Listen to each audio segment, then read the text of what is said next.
हाथरस हादसे ने कई परिवारों की खुशियां छीन ली हैं।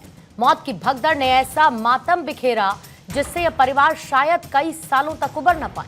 लेकिन जख्मों पर मरहम लगाने के बहाने सियासी रोटियां खूब सेकी जा रही हैं। नमस्कार, शाम के 6 बज चुके हैं और वक्त है दहाड़ का। आज दहाड़ में बात होगी हाथरस कांड को लेकर मचे सियासी बवाल की। हाथरस के पीड़ित परिवार कराह रहे हैं, लेकिन नेता हैं कि सियासत करने से बाज नहीं आ रहे, या फिर यूं कहा जाए कि इस घटना ने विपक्षी दलों को एक बड़ा मौका दे दिया है। सरकार जांच कर रही है, यूपी पुलिस बाबा की तलाश कर रही है, सिस्टम का फेल्यूर तो है ही, लेकिन सवाल यह उठता है कि क्या इस घटना के बहाने सियासत अपने काम पर है। आज राहुल गांधी ने कुछ पीड़ित परिवारों से हाथरस में मुलाकात की। इस दौरान उन्होंने कहा कि केंद्र और यूपी सरकार को मुआवजे की रकम बढ़ानी चाहिए। केंद्र और राज्य सरकार ने 2-2 लाख का मुआवजा दिया, घायलों को भी मुआवजा दिया गया, मुफ्त इलाज भी हो रहा है। एसआईटी ने अपनी रिपोर्ट सौंप दी तो न्यायिक समिति इस वक्त जांच कर रही है। जांच में कुछ निकलकर सामने आए उससे पहले ही कोई इसे हादसा बता रहा है तो कोई इसे साजिश बता रहा है। क्या हाथरस के बहाने पॉलिटिकल माइलेज लेने की होड़ मची हुई है? क्या पीड़ितों से हमदर्दी का सिर्फ एक दिखावा किया जा रहा है? क्या प्रशासन की लापरवाही की वजह से 120 से ज्यादा बेगुनाहों को जान गंवानी पड़ी? और क्या फरार बाबा सूरजपाल को गिरफ्तार करने में पुलिस कोई खास दिलचस्पी दिखा नहीं रही है? आज करेंगे दहाड़ में कुछ सवालों पर अहम चर्चा और साथ ही जो जारी सियासी पलटवार है उसको पहले आपको दिखाते हैं और फिर मेहमानों से आपका तारुफ करवाऊंगी। की बात है, बहुत परिवारों को नुकसान हुआ है, काफी लोगों की मृत्यु हुई है, तो दुख की बात है। मैं इसको राजनीतिक प्रिज्म से नहीं कहना चाहता हूँ, मगर प्रशासन की कमी तो है जी, और गलतियां तो हुई हैं, तो ये पता लगाना चाहिए। यूपी के चीफ मिनिस्टर से विनती करता हूँ कि दिल खोल के कॉम्पनसेशन करें। परिवार वालों से मेरी पर्सनल बात हुई, उन्होंने कहा कि प्रशासन की कमी है।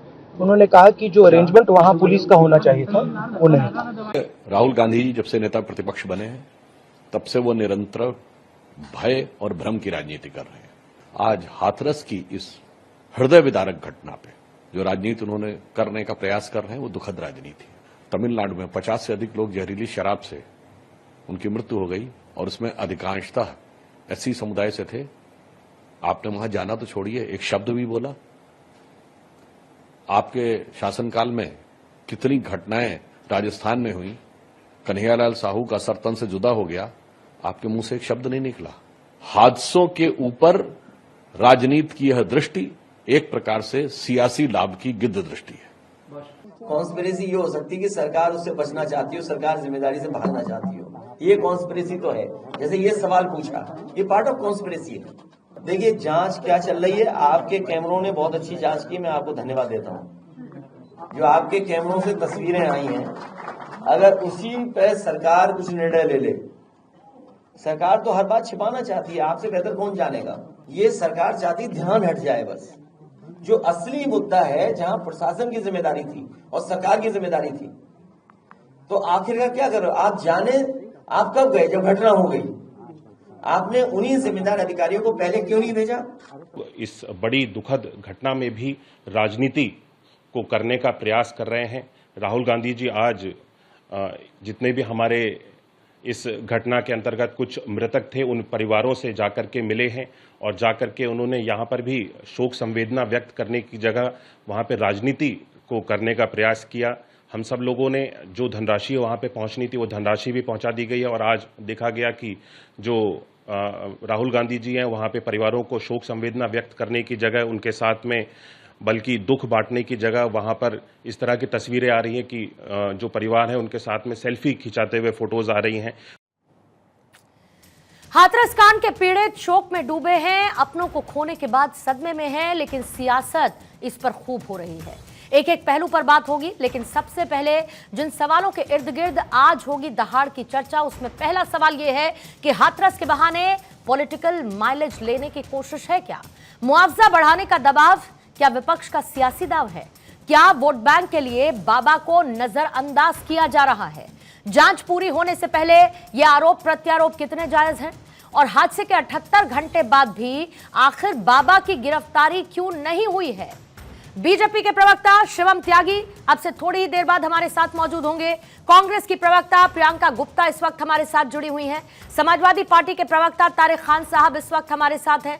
वरिष्ठ पत्रकार राम कृपाल जी इस वक्त हमारे साथ जुड़े हुए हैं। कनिका भारद्वाज है, राजनीतिक विश्लेषक के तौर पर हमारे साथ मौजूद हैं। और अब से थोड़ी ही देर बाद उत्तर प्रदेश के पूर्व डीजीपी अरविंद जैन भी हमारे साथ जुड़ जाएंगे। आप सभी मेहमानों का बहुत बहुत स्वागत करती हूं और शुरुआत करना चाहूंगी प्रियंका गुप्ता आप ही के साथ, क्योंकि राहुल गांधी पहुंचे हाथरस, इससे पहले भी वो एक बार हाथरस गए थे। मैं सीधा सवाल आपसे पूछती हूं कि क्या पॉलिटिकल माइलेज लेने की कोशिश आपकी सरकार, आपके नेता भी कर रहे हैं? क्योंकि वो कहते हैं कि मैं इस पर राजनीति नहीं चाहता, फिर वो दूसरी तरफ ये भी कहते हैं कि इस मुद्दे को मैं संसद में उठाऊंगा। बिना राजनीति के संसद में ये मुद्दा कैसे उठाएंगे राहुल गांधी? देखिए पूर्णा जी, ये बहुत ही दुखद केस है। इसके साथ में राजनीति वाकई संभव भी नहीं है और की भी नहीं गई। जिस तरह से आज सुबह राहुल गांधी जी पहुंचे वहां पर और उसके बाद दुख में संतप्त परिवार से मिले, उनके आंसुओं को उन्होंने सिर्फ पोंछने की कोशिश की, उनको सिर्फ मदद करने की कोशिश की उनकी समस्याएं से, और उन समस्याओं से निकलकर जो चीजें सामने आई वो मीडिया के सामने भी रखी। जिस तरह से उन्होंने जो भुगतान है उसकी राशि को बढ़ाने के लिए रिक्वेस्ट भी की, तो मुझे लगता है कि इसमें कोई राजनीति नहीं है। ये पूरे परिवार समाप्त हो चुके हैं, जिसमें आप देखिए कि किसी के बच्चे नहीं है, किसी के माँ बाप हो चुके हैं। तो इतनी ज्यादा दयनीय स्थिति में कौन राजनीति कर सकता है? मुझे लगता है कि उन्हें जरूरत है, उन्हें उनकी जरूरत को ध्यान में रखते हुए आदरणीय राहुल गांधी जी ने जो सरकार से गुजारिश की है, मुझे लग रहा है सिर्फ गुजारिश शब्द यूज करूंगी मैं, कि उनका भत्ता बढ़ाया जाए, जो भी उनको बढ़ा उपरांत बनना है उनके परिवार की देखभाल के लिए। दूसरी तरफ मैं ये भी कहना चाहूंगी कि जिस तरह से आज देश में अंधविश्वास व्याप्त हो गया है, जरूरी है कि उस पर चर्चा की जाए। उसकी चर्चा संसद में भी की जाए, उससे पहले राज्यसभा में भी की गई। आदरणीय राष्ट्रीय अध्यक्ष खड़गे जी ने भी की। उन्होंने अंधविश्वास को लेकर कानून बनाने की केंद्रीय स्तर पर बात भी की, क्योंकि जिस तरह से आज देश की भोली भाली जनता अंधविश्वास में फंसी हुई है और किसी को भी मतलब भागती हुई भीड़ चली जा रही है। आप देखिए कि जान माल की चिंता भी नहीं, और सरकार की लापरवाही भी दूसरी तरफ सामने आई। जिस तरह से इंतजामात होने चाहिए थे वो इंतजामात नहीं। और ये आप भी कह रहे हैं कि हम भी कह रहे हैं, ये पूरा देश कह रहा है। जहाँ 80,000 की भीड़ जुटी थी, वहां 2.5 लाख की भीड़ जुटी और उस पर पुलिस वालों का क्या कार्रवाई थी, क्या नहीं थी, पता नहीं। आप इस तरह से देखिए कि क्या चीजें निकलकर सामने आ रही, और वहां पर मेडिकल फैसिलिटी के नाम पर कुछ नहीं था। कुछ लोग तो घंटों तड़प के मर गए, क्योंकि उनको मेडिकल फैसिलिटी मिल जाती, अगर फर्स्ट एड मिल जाती तो शायद उनकी जान बचाई जा सकती थी। तो इन सारी चीजों को देखते हुए कि इंतजामात पूरी तरीके से कहना चाहिए कि प्रियंका जी, राहुल गांधी की सेंसिटिविटी जिस तरीके से निकलकर इस मुद्दे पर सामने आ रही है, मैं बिल्कुल उस सेंसिटिविटी के साथ हूं, लेकिन सिर्फ अपनी जानकारी के लिए मैं आपसे जानना चाहती हूं कि जब आप लोग ये कहते हैं कि मुआवजे की रकम मतलब दिल खोलकर कॉम्पनसेशन देना चाहिए, ये राहुल गांधी ने कहा, तो दिल खोलकर कितना कॉम्पनसेशन मतलब एक होता है स्टैंडर्ड की देना चाहिए अगर इस तरीके का कोई हादसा होता है? या उदाहरण के तौर पर आप मुझे अपनी किसी सरकार का जिक्र कर दीजिए कि उन्होंने मैक्सिमम कॉम्पनसेशन कितना दिया होगा? देखिए, मैं राजस्थान की केस का जिक्र कर रही थी कि 50 लाख रुपए का मुआवजा भी उनको दिया गया, साथ में उनको उसके बच्चे को सरकारी नौकरी भी दी गई। तो मुझे लगता है कि ये कॉम्पनसेशन तो बनता है।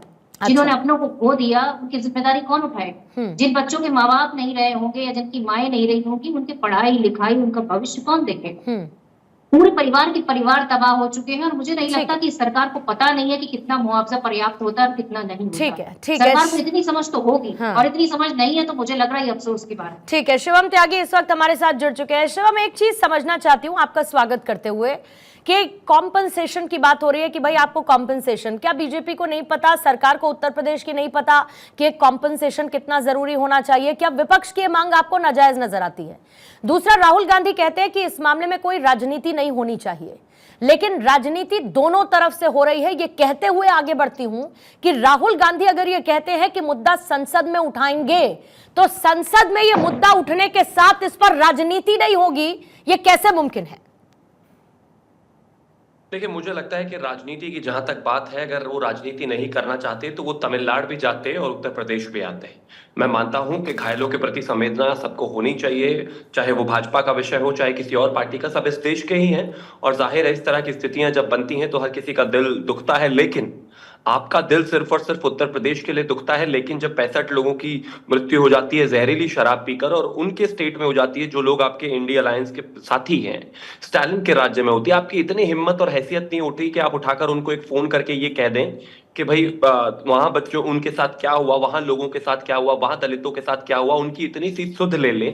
वहां आपको ना कंपनसेशन से मतलब है, ना जो वहां पर हुआ उससे मतलब है, ना उससे कोई लेना देना है, लेकिन आपको उत्तर प्रदेश में आकर राजनीति करनी है। खैर करिए। जहां तक बात कंपनसेशन की है, मैं मानता हूं कि बिल्कुल बेशक कोई नाजायज मांग नहीं है, जायज मांग है। सरकार आगे भी इस पर विचार करेगी और बिल्कुल हम इंश्योर करते हैं कि कोई भी व्यक्ति या कोई भी बच्चा जो है, बच्चों को लेकर भी इस देश के जो प्रदेश के जो मुख्यमंत्री हैं उन्होंने कहा, योगी आदित्यनाथ जी ने, कि उनको जो है मुख्यमंत्री शिक्षा केंद्र की तरफ से जो है वहां पर किसी को भी अशिक्षित नहीं रखा जाएगा, सबकी शिक्षा की व्यवस्था होगी। साथ में ये भी एक चीज है कि एक को मुआवजा मिले। मैं आपको छोटा सा एग्जांपल देता हूं, और मैं इसको पॉलिटिसाइज नहीं कर रहा हूं, ये बातें इस तरह की उठ रही हैं इस वजह से इस पर बात कर रहा हूं। एक 2005 में मंदार देवी में एक जो है स्टैम्पीड की इसी तरह भगदड़ की घटना हुई थी। वहां पर 340 लोगों ने जो है अपनी जान गंवा दी थी। कांग्रेस की सरकार थी, आज तक उन लोगों को मुआवजा तक नहीं मिला, वो आज भी कोर्ट में है। ये दुनिया को भाषण देना, ज्ञान देना बहुत आसान काम है, आप दे सकते हैं। आप राजनीति करना चाहते हैं, लाशों के ऊपर आप कर सकते हैं, आप इस तरह की स्थिति जो चाहे कर सकते हैं। लेकिन मैं सिर्फ एक ही चीज कहना चाहता हूं, हमारी कमिटमेंट साफ है। चाहे वो आयोजकों की 6 लोगों के गिरफ्तार होने का विषय रहा हो, चाहे किसी को भी ना बख्शने का विषय रहा हो, और चाहे साफ इस प्रदेश के मुख्यमंत्री का ये कहना हो कि जांच कहीं तक भी पहुंचे, किसी भी व्यक्ति तक पहुंचे, कोई कितना भी रसूखदार हो, हम उसको बख्शेंगे नहीं। लेकिन एक तरफ कांग्रेस वाले जो है कहते हैं कि ईमानदारी होनी चाहिए, मुआवजा मिलना चाहिए, दूसरी तरफ इन्हीं के साथी अखिलेश यादव खड़े होकर कहते हैं नहीं नहीं, बाबा को तो गिरफ्तार करना ही नहीं चाहिए।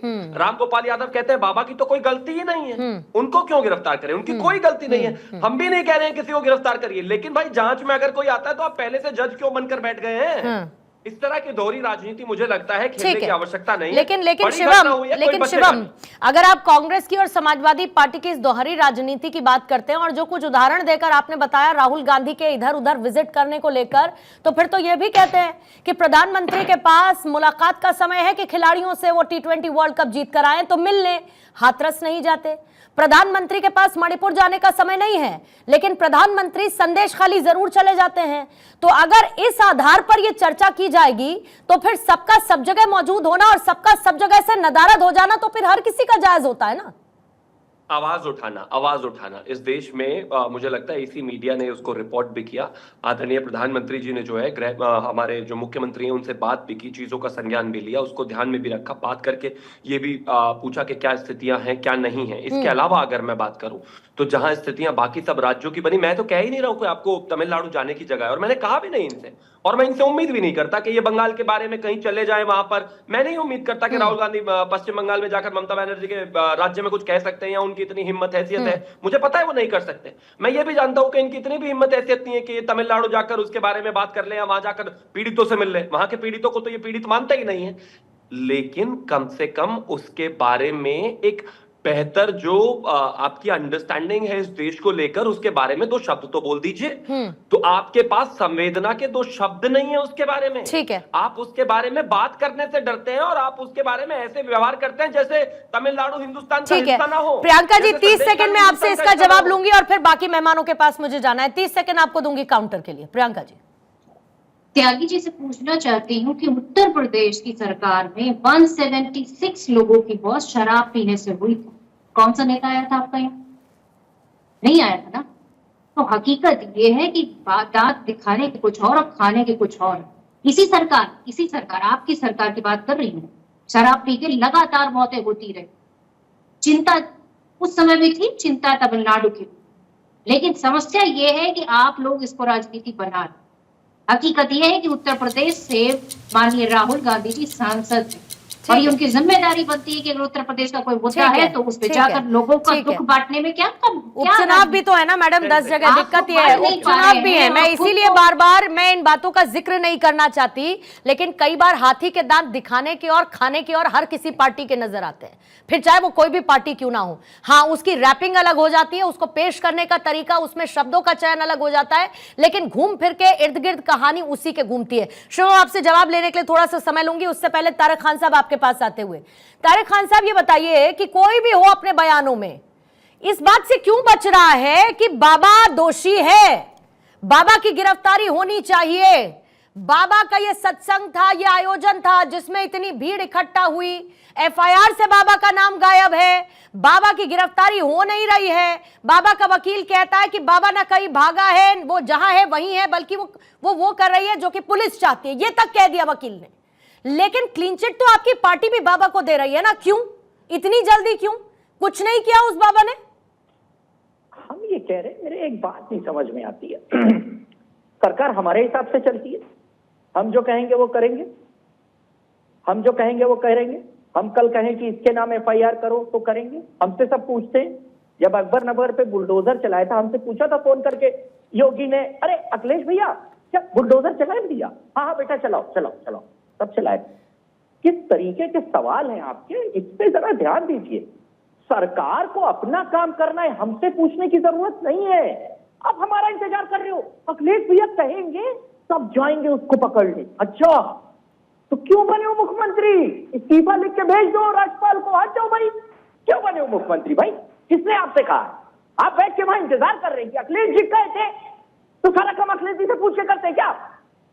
पूछ के करते हैं आप? कैबिनेट के निर्णय अखिलेश जी से पूछ के लेते हैं आप कैबिनेट के निर्णय अखिलेश जी से पूछ के लेते हैं। हेलो अखिलेश बेटा, भैया, बड़े भाई, ये कर ले। हाँ बेटा कर लो जी, ठीक है सर। ऐसा होता है क्या? अरे जाइए भाई, आपके जो एक्शन लेना चाहें आप ले। एफआईआर समाजवादी पार्टी कार्यालय से बन के गई थी क्या? समाजवादी पार्टी कार्यालय एफआईआर बनाता है, लिखने को कहता है? कैसे सवाल है ये? हमसे पूछ के आप एफआईआर लिखेंगे? लिखिए, पकड़िए, उसको गिरफ्तार करिए, तब नहीं तो अरे नहीं, वो बाबा की गलती तो होगी नहीं वहां पर। क्यों नहीं होगी? जिसकी गलती हो उसको पकड़िए।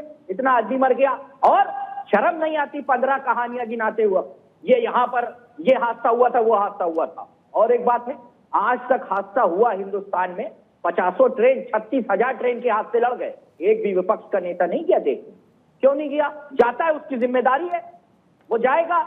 जब अटल बिहारी विपक्ष के नेता रहे, लाल कृष्ण आडवाणी रहे, सुषमा स्वराज रही, 10 बार गई, और जाने के बाद उन्होंने तमाम डिमांडें की। ये राजनीति है, और अगर ये राजनीति है, मरते दम तक की जाएगी ये राजनीति।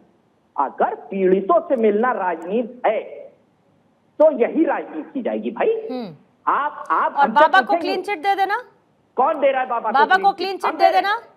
आप बताइए, आप बताइए, क्या रिस्पॉन्सिबिलिटी? आप बताइए ना मुझे, आप बताइए कि बाबा को क्लीन चिट कौन दे रहा है? हमसे पूछने की जरूरत है। बोलिए ना, फिर बोलिए कि बाबा पर कार्रवाई हो। बोलिए तो सही, आपसे कोई पूछेगा नहीं, कोई नहीं कहेगा कि हेलो हेलो बताइए तारिक खान साहब, बताइए क्या करना है, बाबा पर क्या कार्रवाई करनी है, नहीं पूछ रहा कोई। लेकिन मैं आपसे पूछ रही हूँ, आप मुझे ये बताइए कि बाबा को क्लीन चिट कौन दे रहा है?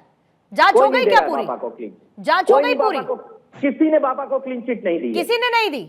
बयानों को पलट लीजिए, सुन लीजिए फिर से, किसी ने क्लीन चिट नहीं दी। उसका मतलब आप अपने हिसाब से निकालती रहिए। नहीं, मैं अपने हिसाब से मतलब नहीं निकाल रही हूँ, लेकिन जो मतलब बताया जाता है उसको समझने में बहुत माहिर हूँ मैं साहब। लेकिन जो एक्चुअल मतलब होता है, आप लोग समझते हैं कि बिटवीन द लाइंस कोई समझ नहीं पाता। आप लोगों को लगता है कि कोई समझ नहीं पाता कि आप क्या कहना चाहते हैं। सीधे सीधे बोलिए ना कि कोई अपना वोट बैंक खिसकता हुआ देखना नहीं चाहता। सीधे बोलिए कि कोई अपना वोट बैंक खिसकता हुआ देखना नहीं चाहता। बाबा का नाम लेने में, बाबा को आरोपी बताने में सबकी घिग्गी बंद रही है। बोलिए ना, बोलिए। 123 लोगों की जान इतनी सस्ती थी कि वो आपके वोट बैंक के बोझ के नीचे दब गई है। बोलिए आप लोग, क्यों नहीं बोलते ये बात? का मौका तो दीजिए, आप ही बोलेंगी। इस्तीफा दे, हमें सरकार बनाने दे, घसीट के लेके आएंगे जो। अब हम कहते हैं हम राजनीति नहीं करना चाहते, अब हम कहते हैं हम राजनीति नहीं करना चाहते, लेकिन हम घड़ी घड़ी 2-2 सेकंड में बोलेंगे इस्तीफा दे दीजिए, हम सरकार बनाएंगे, हम उसके बाद सब कुछ ठीक कर देंगे, हमें सरकार बनाने दीजिए। गजब बात करते हैं तारिक साहब, क्यों? गजब बात करते हैं। क्यों भाई? आप सबके लिए वोट बैंक मायने रखता है, आप सबके लिए बाबा की जरूरत है। नहीं, मैं बोलूंगी, आप उल्टी सीधी बात करेंगे तो मैं बोलूंगी। और जो इस वक्त आप कर रहे हैं ना तारिक खान साहब, ये बहुत अच्छी बात है आपकी किसी सोशल मीडिया क्लिपिंग के लिए, इसको निकाल कर रखिएगा, नंबर ऑफ व्यूज ज्यादा अच्छे आएंगे। लेकिन ये सेंसिटिव और लॉजिकल ना दिखता है ना सुनाई पड़ता है। आप कर लीजिए इसको, कोई समस्या नहीं है मुझे। ठीक है, आप मुझे कुछ बोलने रामकृपाल सर आपके पास आते हुए, रामकृपाल सर आपके पास आते हुए, शिवम जल्दी से जवाब देंगे, शिवम जल्दी से जवाब देंगे, 15 बार टाइम देंगे, शिवम जल्दी से जवाब देंगे और शिवम से ही जवाब लेंगे, हमें न बोलने देंगे आप। बोलिए शिवम। एक तो ये अपने आप में इतनी बदतमीजी और जहालत है, यहाँ पर सब इतना सेंसिटिवली बात कर रहे हैं, ये आदमी यहाँ पर इस तरीके से आके ड्रामा कर रहा है 120 लोगों की मौत के ऊपर, शर्म आनी चाहिए पहली तो बात ये। और दूसरा ये कहते हैं कि सरकार हमारे हाथ में दे दो, अरे विपक्ष की कोई जिम्मेदारी है कि नहीं है? प्लीज आप इनको रोको, मैं इनके बीच में इसीलिए नहीं बोला। अरे इसको बंद करिए, ये ड्रामेबाज को बंद कीजिए प्लीज, ये बंद कीजिए इसको। मैं मेरा रिक्वेस्ट है, मैं इसीलिए नहीं बोला। तारिक खान साहब, मैं इनके तारिक खान, शब्दों की मर्यादा रखिएगा, शब्दों की मर्यादा रखिएगा तारिक खान, शब्दों की मर्यादा रखिएगा। शिवम एक सेकंड, शिवम एक सेकंड रुकिए जरा। तारिक खान शब्दों की मर्यादा रखिए, शब्दों की मर्यादा रखिए, शब्दों की मर्यादा रखिए। फिर कह रही हूँ कि शब्दों की मर्यादा रखिए, कोई बेवजह की बात आप नहीं करेंगे, कोई बेवजह के शब्दों का इस्तेमाल आप नहीं करेंगे। और सर तमीज रखनी चाहिए, बहुत जरूरी होती है, जुबान पर काबू होना चाहिए, भले ही दिखता ना हो लेकिन जरूरी होता है। तारिक खान तमीज से, तारिक खान तमीज से, अगर आप अपने लिए अब शब्द नहीं सुनना चाहते दूसरों के लिए मत बोलिए। तारिक खान शांत रहिए। आपने बोला, मैं रिपीट करूं क्या आपने क्या बोला? मैं रिपीट करूं आपने क्या बोला? मैं रिपीट करूं आपने क्या बोला? मुझे रिपीट करना है कि आपने क्या बोला? शांत रहिए तारिक खान, दो कौड़ी का आदमी है, शांत रहिए आप। जबरदस्ती तमीज नहीं है इसको, मैं इसके बारे में बात कर रहा हूं, इसके बीच में बोल नहीं रहा। कौन है ये? जाहिल कहेगा। शिवम आप अपनी बात पूरी करें, शिवम आप अपनी बात पूरी करें। स्टैंड अप कॉमेडी चल रही है, चलने दीजिए। स्टैंड अप कॉमेडी चल रही है 123 लोगों की मौत पर, स्टैंड अप कॉमेडी चल रही है समाजवादी पार्टी की तरफ से 123 लोगों की मौत पर, चलने दीजिए इनको, इनको एक्सपोज होने दीजिए। आप अपनी बात पूरी करें। शिवम त्यागी बोलिए। लगातार शर्म करिए Tariq Khan, stand up comedy चल रही है आपकी तरफ से यहाँ पर। 123 लोगों की जान चली गई, जीवन भर के लिए 123 लोगों का परिवार उजड़ गया। शर्म आनी चाहिए साहब, नहीं चल रहा है यहाँ पर, शर्म आनी चाहिए तारिक खान। बात हो रही है सीरियस, लोगों की जान चली गई, ये ड्रामा कर रहे हैं। Thank you. मैं एक ही चीज कहना चाहता हूं, मैं एक ही चीज कहना चाहता हूं, विषय बहुत साफ है। विपक्ष से पूछकर कोई फैसला सरकार नहीं ले रही है, और बिल्कुल नहीं ले रही है। और सरकार में प्रदेश के मुख्यमंत्री ने बहुत साफ कहा है कि हम इस चीज को लेकर कमिटेड हैं। शुरुआत में जो लोग आयोजक थे, उन आयोजक, ये कौन बेशर्म है? पूर्णिमा जी फिर आप बोले पागल है क्या ये आदमी? जल्दी से मेरा कोई पागल, इस मुद्दे पर क्या बहस होनी चाहिए इस तरह से? शिवम छोड़िए, लेकिन मैं बोलूं कैसे लगातार? आप बोल सकते हैं, मुझे पता है, आप बोल सकते हैं, मुझे पता है।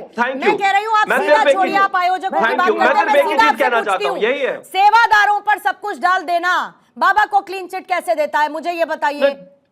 नहीं देता ना? बोलिए बाबा पर एफआईआर क्यों नहीं है? बोलिए क्यों नहीं है साहब?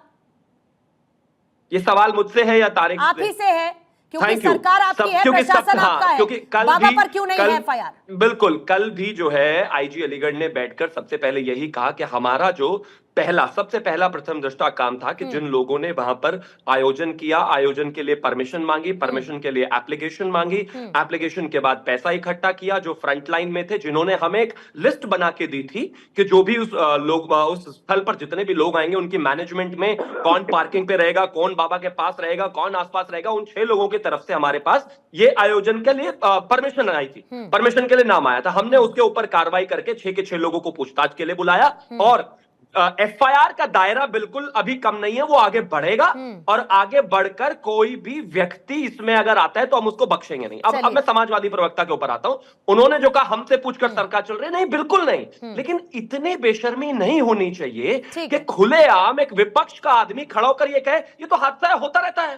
बाबा को क्यों, बाबा गिरफ्तार क्यों होंगे, बाबा क्यों गिरफ्तार होंगे, प्रशासन की गलती? अरे प्रशासन की है, बाबा को क्लीन चिट क्यों दे रहे हो भाई?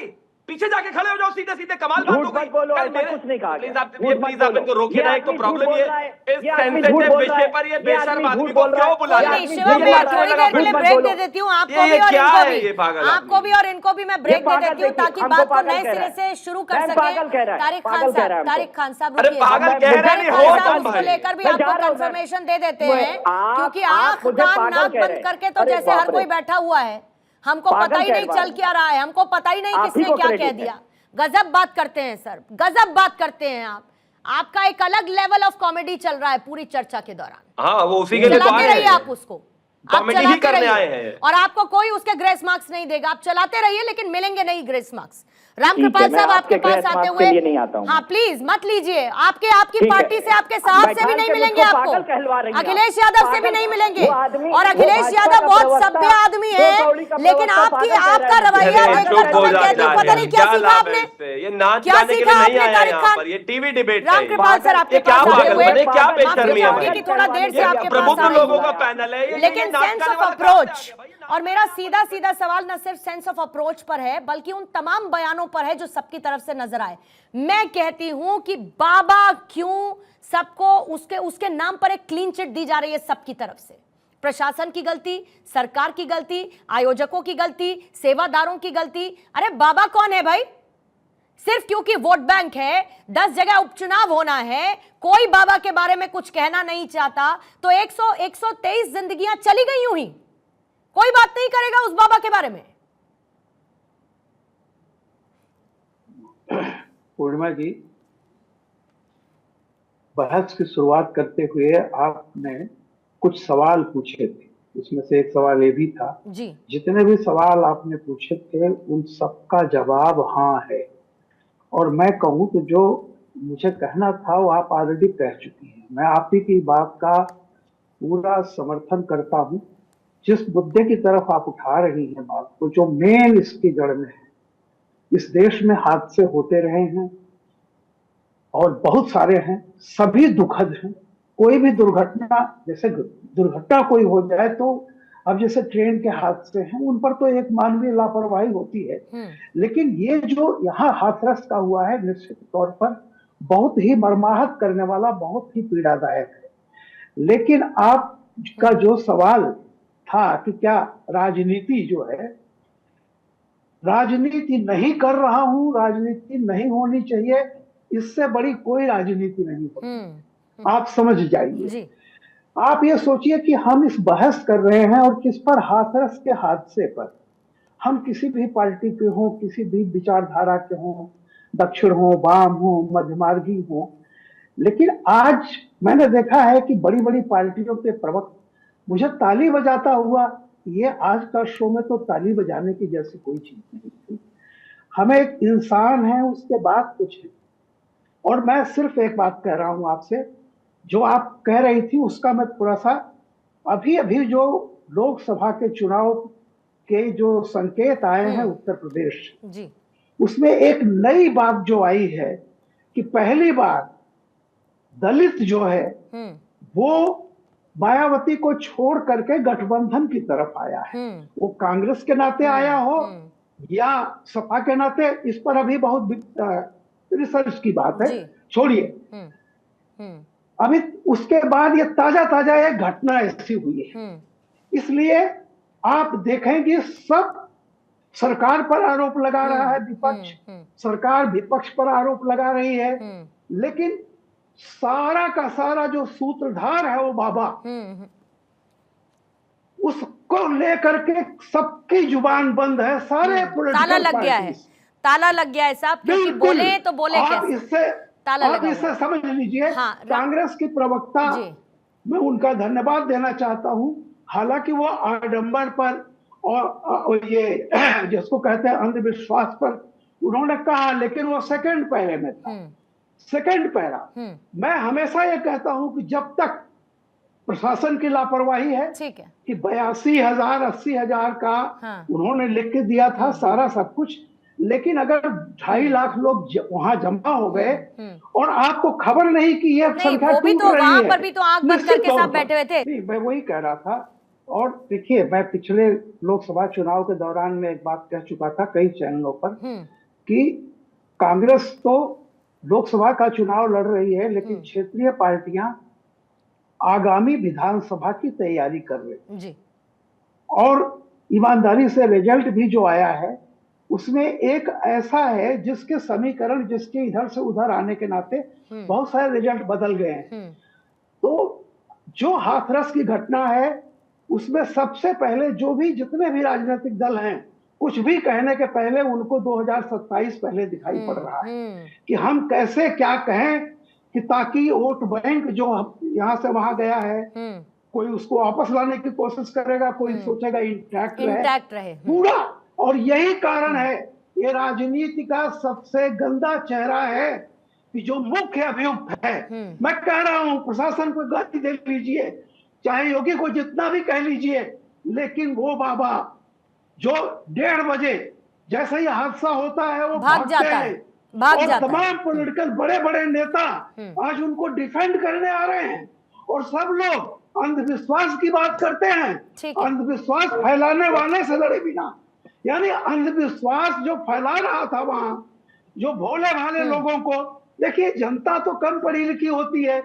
अब आप ये कहिए कि जो शातिर दिमाग होते हैं वे हमेशा वो दोषी होते हैं, ठीक है सर, भोली भाली जनता दोषी ठीक है नहीं सर, होती है। थोड़ा सा इसको शॉर्ट रखते हैं। कनिका जी आपके पास आते हैं और जो रामकृपाल जी ने कहा उसी बात को मैं आगे लेती हूँ। क्या सीधे सीधे वोट बैंक के लिए बाबा को नजरअंदाज किया जा रहा है? मेरा बहुत स्ट्रेट सवाल इसीलिए है क्योंकि यहाँ पर बैठकर हर एक व्यक्ति कह रहा है ना इस पर राजनीति नहीं करेंगे, हम इस पर राजनीति बिल्कुल नहीं करेंगे, लेकिन असल में अगर आप उतर कर देखेंगे तो इसमें सिवाय राजनीति के और कुछ नहीं पाएंगे। जी बिल्कुल, पहले तो मैं ये बोलना चाहूंगी कि बहुत ही दुखद घटना हुई है ये, जिस चीज का कोई जस्टिफिकेशन नहीं है। दोनों पार्टीज आपस में जो है वो ब्लेम गेम खेल रही हैं, पॉलिटिकल इश्यूज क्रिएट कर रही हैं, तो इस चीज का कोई जस्टिफिकेशन नहीं है। दूसरी मैं ये चीज सामने रखना चाहूंगी कि मेरे नजरिए से ये जो घटना हुई है ये एक नेग्लिजेंस की वजह से हुई है, लापरवाही की वजह से हुई है, क्योंकि किसी का भी कोई भी क्रिमिनल इंटेंशन इसमें था नहीं। कोई भी व्यक्ति ये सोच के ऐसी हरकत करेगा नहीं, पहली बात तो कोई भी क्रिमिनल इंटेंशन इसमें किसी का भी नहीं था। एक लापरवाही हुई है जिसकी वजह से ये घटना जो है वो हुई है। तीसरी बात, ये बिल्कुल एक पॉलिटिकल इशू बनाया जा रहा है। अगर आज की डेट में अगर कोई ये कहे कि ये पॉलिटिकल इशू नहीं बनाया जा रहा है तो मुझे लगता है उस इंसान को खुद ही वो फेस नहीं कर पाएगा अपने आप को, क्योंकि ये साफ तौर से एक पॉलिटिकल इशू अब बन चुका है। बट जहाँ पे ये पॉलिटिकल इशू है, मुझे लगता है लीगल इशू भी है, क्योंकि हर कोई चाहता है, हर कोई, अब जैसे बात चल रही है क्लीन चिट दे दी गई या हर कोई कॉम्पेंसेशन की बात करता है, तो ये सारी बातें जो हो रही हैं वो हर कोई अपने आप में अपने ओपिनियन सामने रखते हैं। बट हमें एक लीगल एंगल जो है वो हमेशा रखना चाहिए अपना। जो ये मैटर है वो कोर्ट में आ चुका है, इन्वेस्टिगेशन अभी जारी है।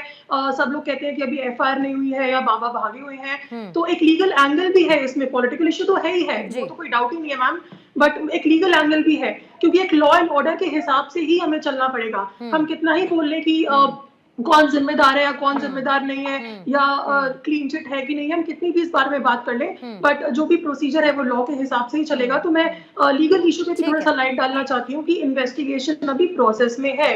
इन्वेस्टिगेशन में अभी जो 6 लोग हैं वो पकड़े भी गए हैं। छोटे से छोटे लोगों से लेके बड़े से बड़े अधिकारी तक से पूछताछ जारी है। कई लोगों की हो चुकी है, जिसमें बाबा जी का भी नाम है, उनका भी एक नाम है, उनसे भी पूछताछ होगी। उनसे पूछताछ के बाद ही एफआईआर नाम है। कनिका, सिर्फ इतना नाम है कि इनका आयोजन था, सत्संग हो रहा था, ये है बाबा, इनका सत्संग चल रहा था, बस इतना ही नाम है उनका। और मैं, आप जो बात कह रही हैं मैं उससे 100% अग्री रखते हुए, लेकिन एक मानवीय आधार पर ये जरूर कहना चाहती हूँ कि आप जाके किसी एक 12 साल की बच्ची जिसके माँ बाप मर गए इस भीड़ में दबकर, उसको जाकर नहीं कहेंगे कि अभी तो लीगल मैटर है और लीगल जिस तरीके से होगा हम उसी आधार पर चलेंगे। जिन माँ बाप का 3 साल का बच्चा मर गया उस भीड़ में दबकर, उसको जाकर थोड़ी कह पाएंगे हम, और किस मुंह से कह पाएंगे। प्रियंका जी, आप कुछ कहना चाह रही थी? प्रियंका जी।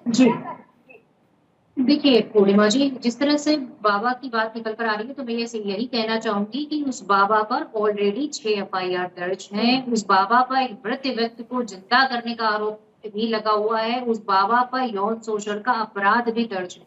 तो मैं समझती हूँ कि इतने सारे अपराध दर्ज होने के बाद अगर उसको कोई बचा रहा है तो कौन बचा? सवाल तो ये भारतीय जनता पार्टी से ही पूछना पड़ेगा, क्योंकि शासन प्रशासन उन्हीं का। और रही बात राजनीति की, तो मैं पूछना चाहती हूँ, क्या गरीब परिवारों के आंसू पूछना राजनीति? क्या उन गरीब परिवारों के लिए जिन्होंने अपनों को खो दिया, क्या उनके लिए उचित मुआवजे की मांग करना राजनीति? क्या उन नहीं, मना कर दिया ना उन्होंने कि आपकी बिल्कुल वाजिब मांग है। कह तो रहे हैं शिवम जी, अभी तो बोला उन्होंने कि आपकी बिल्कुल वाजिब मांग है अगर आप मुआवजा बढ़ाने की बात करती हैं तो, और वो बढ़ेगा भी। तो राजनीति कहां से विचार चल रहा है। उत्तर प्रदेश बाबा के नाम पर भी उन्होंने बोला कि एफआईआर ऐसा नहीं है कि खत्म हो गई, क्लोज हो गया, अब इसमें किसी और का नाम नहीं होगा। वो तो कह रहे हैं, आप ही की बात से इत्तेफाक रखते हुए कह रहे हैं। नहीं तो मैं पूछना चाहती हूँ कि आप सिर्फ बात कह रहे हैं ना, आप दीजिए ना उनको, कब देंगे आप? राहुल गांधी जी ने इसी बात को एम्फेसिस किया कि जरूरत अभी है उन्हें, आप 6 महीने बाद देंगे, कब देंगे? अभी घाव है उनके, तो इन सारे मुद्दों पर डिस्कशन अभी होना चाहिए। और मैं फिर कहूंगी कि इन सारे अंधविश्वास को लेकर अगर संसद के अंदर चर्चा होती है तो उससे ज्यादा अच्छा कुछ नहीं है, क्योंकि आज अंधविश्वास में गिरे लोगों को जगाने की जरूरत है। तो अगर वो भी राजनीति आप कहते हैं तो गलत है। Point taken ma'am, point taken. जवाब ले लेते हैं शिवम। देखिए पूर्णिमा जी, एक तो आपको पता ही है कि प्रवक्ता तो मैं भी नया ही हूँ, बहुत ज्यादा पुराना नहीं हूँ, लेकिन अगर कोई इतिहास पढ़ ले तो उसमें कोई गलती नहीं हो जाएगी, कोई छोटा नहीं हो जाएगा इंसान। इतिहास आप जानते नहीं इस बाबा का। इस बाबा को आप अगर थोड़ा सा इतिहास खगा लेंगी तो यूपीए 1 यूपीए 2 में जेड लेवल की सिक्योरिटी लेकर चलते थे ये बाबा। और वो जो शोषण की जो बात कर रहे हैं वो आप ही के समय और मायावती जी के समय के लगे हुए केसेस हैं। अगर इतनी ही चिंता होती तो यहां तक आते क्या? प्लीज बीच में नहीं, अब मैं बीच में बोला नहीं ना, इसीलिए नहीं। अगर आपने देखा होता इन सब चीजों को चेक्स एंड बैलेंस में रखा होता तो ये स्थिति पैदा नहीं होती। और अगर आप इतने ही कंसर्न्ड हैं दलितों के, पिछड़ों के, जिन बच्चों की जान चली गई उनके, उनके माँ बाप के, उनके परिवारों के, प्लीज कम से कम खुलकर अखिलेश यादव को एक बार ये तो कहिए कि ऐसा मत करिए, बचाइए मत बाबा को। आपके मित्र है ना भाई, दिन रात सुबह शाम बैठते हो साथ में, एक ही गठबंधन में। प्लीज बीच में नहीं, मुझे समझ में नहीं आता अपने समय में क्यों नहीं बोल सकता कोई इंसान जो दूसरे के में बोलने की आवश्यकता पड़ती है। मैं नहीं बोला आपके समय में, समय कम है, बात अपनी पूरी करेंगे प्लीज। Thank you. तो मैं सिर्फ इतना ही कहना चाहता हूँ, हम बाबा को नहीं बचा रहे हैं, हम तो अभी भी कह रहे हैं कि 6 लोग गिरफ्तार हुए हैं, दायरा बढ़ेगा, आगे भी लोग गिरफ्तार होंगे, लेकिन कम से कम अपनी खुद की जबान से बचाने की कोशिश तो नहीं होगी ना शिवम त्यागी? बिल्कुल बचाने की कोशिश तो नहीं होगी ना। ये उत्तर प्रदेश है, अखिलेश यादव की गोद में जाकर भी कोई बैठ जाएगा तो भी बचाने की कोशिश अगर वो करेंगे तो नाकामयाब है। प्रशासन किसी को नहीं बख्शेगा, सरकार किसी को नहीं बख्शेगी, कोई भी हो। लेकिन हम एक रचनात्मक विपक्ष पे इतनी उम्मीद जरूर करते हैं कि कम से कम एक अगर कोई अपराध की श्रेणी में आ रहा है और उस पर जांच होने वाली है तो पीछे से उसको शेल्टर ना दें। ये ना कहें कि वो गलत नहीं है, ये ना कहें कि उसको गिरफ्तार ना करें। आप शेल्टर ले क्यों रहे हैं? आप करिए ना कार्रवाई, रोका किसने? हम तो आपकी मदद कर रहे हैं। मतलब ये हम तो टीवी चैनल में बैठ के बता रहे हैं कि उसके ऊपर कितने आरोप तय हैं। अरे अपने नेता को कहिए, उसके बाद भी आप नहीं अरेस्ट कर पा रहे हैं तो सरकार का निकम्मापन है ना ये त्यागी जी। ठीक है, 30 सेकंड का समय, 30 सेकंड का समय बचा रहा है तो आप इतने तारिक खान साहब 30 सेकंड आपके लिए क्लोजिंग कमेंट के लिए सर, जल्दी से। कोई किसी को नहीं बचा रहा है, आपको अपने हिसाब से एक्शन लेना है, सरकार अपने हिसाब से एक्शन ले। ये बात करने वाली सरकार है। इनके नेता, इनके जो अधिकारी हैं वो घूस लेते हैं, हर जगह पैसा खाते हैं। लिवाना एक होटल था लखनऊ में, उसमें आग लग गई, इन्होंने कहा होटल तोड़ देंगे, 6 लोग मर गए, कुछ नहीं हुआ। ये शिवपाल यादव क्या कह रहे हैं? बीच में गोपाल यादव क्या कह रहे हैं? अभी ये वो तो इनको दिखाई सुनाई नहीं पड़ रहा ना शिवम, वो तो नहीं, वो तो कह रहे हैं ना किसी ने कुछ नहीं कहा। अब वो बार बार वही बात कहेंगे, वो कहेंगे किसी ने कुछ नहीं कहा, क्या करूं, वो अपने कहेंगे किसी ने कुछ नहीं कहा, अपने नेताओं को बयान नहीं पड़ते तो बताइए। ठीक है, रामकृपाल सर जल्दी से एक 30 सेकंड का क्लोजिंग कमेंट आपसे लूंगी सर, फिर समय खत्म है मेरे पास। रामकृपाल जी। नहीं, मैं बिल्कुल आप पूर्णिमा जी वही बात कर रहा हूँ। देखिए ये लोग एक्सेप्ट करें, यहाँ के प्रवक्ता कुछ और कह रहे हैं, लेकिन इनके नेता जिस तरह से, अगर यह मामला था तो फिर क्लीन चिट देने की जरूरत क्या है? जो कोई बड़ा नेता है, जिसका समाज में सम्मान है और बड़े वो हैं, उसको अगर वो किसी को कहता है वो तो बेकसूर है, इसका असर पड़ता है। और चूंकि अब ये मामला सब जुडिस है, इसलिए मेरा तो निवेदन यही है कि कम से कम जो बड़े नेता हैं वो कृपया चुप रहे। ठीक है, लेकिन राजनीति मौका नहीं देगी ना सर, राजनीति मौका नहीं देगी वो कहने का जो कहना चाहिए और वो ना कहने का जो नहीं कहना चाहिए, वो राजनीति मौका नहीं देती है।